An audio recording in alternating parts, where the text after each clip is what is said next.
नमस्कार मित्रांनो, तुम्ही सध्या पाहत असलेली ही दृश्ये महाराष्ट्रातील आळंदी येथील आहे। संत ज्ञानेश्वर महाराजांच्या समाधी मंदिर परिसरात मोठ्या प्रमाणात पाणी साचल्याचे दिसत आहे।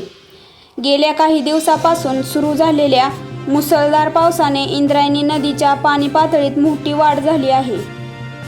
त्यामुळे नदीकाठच्या भागात पूरसदृश परिस्थिती निर्माण झाली आहे। मित्रांनो, सर्वप्रथम एक महत्त्वाची गोष्ट सांगते। सोशल मीडियावर अनेक व्हिडिओ वेगवेगळ्या दाव्यांसह व्हायरल होत असतात। त्यामुळे कोणत्याही निष्कर्षापर्यंत जाण्यापूर्वी अधिकृत माहितीची वाट पाहणे आवश्यक आहे। या व्हिडिओमध्ये दिसणारी दृश्ये पूरस्थितीची आहेत, मात्र कोणताही अतिरंजित किंवा अप्रमाणित माहिती आपण देणार नाही। आळंदी हे संत ज्ञानेश्वर महाराजांचे पवित्र तीर्थक्षेत्र आहे। दरवर्षी लाखो भाविक येथे दर्शनासाठी येतात। पावसाळ्यात इंद्रायणी नदीची पाणी पातळी वाढली की नदीकाठच्या परिसरात पाणी येण्याच्या घटना पूर्वी घडल्या आहेत। यावेळीही सतत पावसामुळे प्रशासनाला सतर्क राहावे लागत आहे। या व्हिडिओमध्ये मंदिर परिसर आणि आजूबाजूच्या भागात पाणी दिसत आहे। काही ठिकाणी रस्त्यांवरही पाणी साचल्याचे दिसते। अशा परिस्थितीत स्थानिक प्रशासन नागरिकांना सुरक्षित ठिकाणी राहण्याचे आणि नदीकाठावर जाणे टाळण्याचे आवाहन करत आहेत। जर पावसाचा जोर असाच कायम राहिला तर नदीची पातळी आणखी वाढू शकते।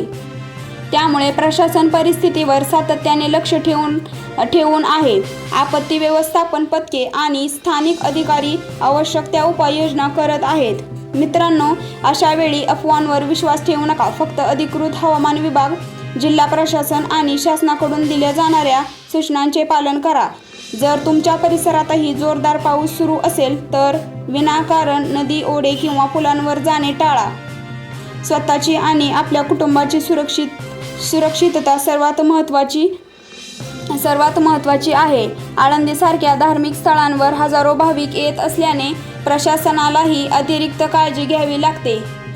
पाणी ओसरल्यानंतर परिस्थिती पुन्हा पूर्ववत करण्यासाठी विविध यंत्रणा कामाला लागतात।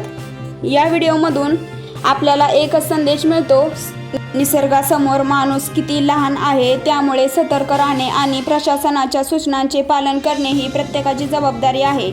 या घटनेबाबत कोणतीही नवीन अधिकृत माहिती समोर आली तर ती आम्ही सर्वप्रथम तुमच्यापर्यंत पोहोचू। व्हिडिओ आवडला असेल तर लाईक करा, शेअर करा आणि अशाच विश्वासार्ह बातम्यांसाठी आमच्या चॅनेलला सबस्क्राईब करायला विसरू नका। धन्यवाद। जय हिंद, जय महाराष्ट्र।